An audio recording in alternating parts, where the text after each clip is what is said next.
Well, as we've been hearing, business consumer confidence is widely expected to improve in the wake of the election. But there is growing concern over the lingering threat of a double dissolution.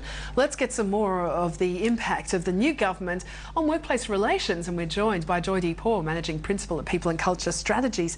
Joydeep, great to see you. And something we've been talking with you a lot in the lead up to the election. Now it's been confirmed there, coalition government in place. What's your sense? Because IR wasn't high on the agenda, was it? It wasn't in the election high on campaign. The agenda. I mean, if you look at the key points of the coalition's platform, it was big on boats, it was big on carbon tax, it was big on roads. But IR just did not figure, and whenever tested, whether it was the leader of the opposition, the then leader of the opposition, Mr Abbott, or Senator Abetz, the industrial relations or workplace relations spokesperson, they were very clear to emphasise that under no circumstances would there be a reversion to the work choices days. And they were consistent about that, and so I don't think that there's any likelihood of the work choices type framework returning to Australia. Having said that, what we do know is that the opposition, the then opposition, committed to a Productivity Commission review of the Fair Work Act, and my suspicion was that based on that review there would be some changes that would be made.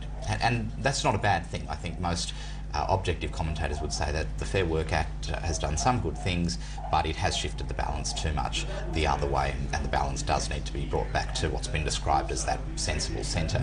So how quickly this Productivity Commission task force or report is prepared, I think will dictate and drive the speed with which there will be reforms to workplace relations. Now, I think if you review those headlines that you were just going through there, Bridie, the business community will, I think, start to become a lot more vocal now that there is a coalition government and really push for significant change in the workplace relations space. They will draw a linkage between some of the rigidity around penalty rates and other mandated terms and conditions of employment through awards and the impact that that is having on certain sectors of the economy such as retail, and they will say that, look, it's about time that we at least try a different framework. It doesn't have to be work choices, but let's move that balance back and let's try to give some sectors in the economy a bit of a kickstart. What else would you see employer groups calling for? I think a lot of the focus will also shift to the consequences of an employer dealing with, say, underperforming employees or taking steps to dismiss employees, for example, in a redundancy or restructure situation.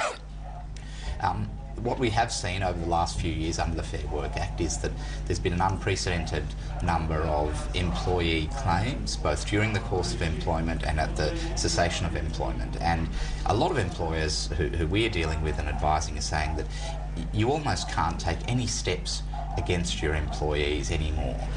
We understand that there's some framework, but everyone is so gun-shy. So I think that's going to be something that, whether that's looked into as part of the Productivity Commission report or whatever, it'll be something that'll have to be looked into. What we also know is that come 1 January, the new bullying laws will be in place, supported by the Coalition. There are also changes to the bases on which people can request flexible work. So all of that happened in the last few months, legislation that was introduced by Bill Shorten and almost 100% supported by the Coalition. Now that's going to represent a lot of significant change for employers in 3 months' time. So we're not going to see an unwinding of the clock in relation to any of those things. So the challenge of being an employer, the challenge of managing people, is something that will continue for, I think, quite some time. And just in terms of the new bullying legislation then, because this is something you were saying last week, is you're getting so many calls and so much concern about that. Yeah. What should businesses be doing then to prepare for that? Well, I think they need to understand that the Fair Work Commission itself predicted 3,500 complaints in the first 12 months of this legislation. My view is that that's a very conservative estimate. I think the actual number will be far higher than that. So businesses need to focus on a couple of things. One is, what do they do if they are brought into that system? What happens if a bullying complaint is made against an individual that they employ, whether it's a manager or a leader or anyone else? And what if they have a complaint made against it as the employer? So what's the framework for them dealing with that? More importantly, what can they do at the front end of ensuring that the culture is right within their organisation so that the actual perception that bullying is occurring is properly addressed. They should be thinking about setting up a good infrastructure so that anyone who does feel that they've been bullied can channel those grievances or complaints internally rather than feeling that they've got no choice but to go externally. And what we know is that that external framework's going to be very easy.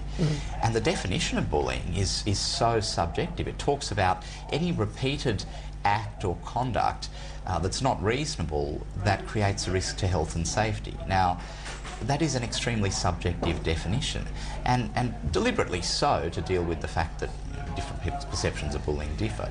But what that's going to translate into in terms of volume of claims is going to be quite unprecedented. In terms of some of those other measures you were talking about, some of the things that the business has been calling for, looking at excessive wage claims, at union and right of entry to workplaces, those sorts of things.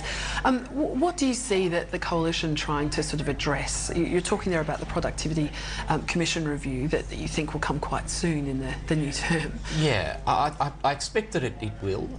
It's something that they have committed to doing, and the commitment has been to the effect of no changes until that Productivity Commission work is done. So logic suggests that you get on with that, get that report, and then you use that as the reasoning or rationale or justification for the changes. What we know is that the bargaining in good faith laws that have been in place under the Fair Work Act are going to continue. The opposition, the then opposition, now government, has said that there's going to be a crackdown on dodgy union activity. So some of the high-profile examples involving the HSU and other things over the last 12 months, there's going to be a crackdown on that. But what we haven't heard is too much change to the landscape of bargaining, the way agreements are made, the subject matter of those agreements, wage claims, penalty rates, allowances, overtime, all of those kinds of things. And quite understandably so, because I think that any commentary around that from the former opposition would have just opened up the former government, saying this is going to be a hark back to the work choices days. So they did very well to maintain their discipline. Big question mark as to whether they're going to stick to that or whether they're going to push the boundaries a bit. It's going to be interesting to see, Joydeep. Really appreciate your analysis. Thank you so much. Thanks, Brady. Joydeep Kaur there from People and Culture Strategies. Stay with us.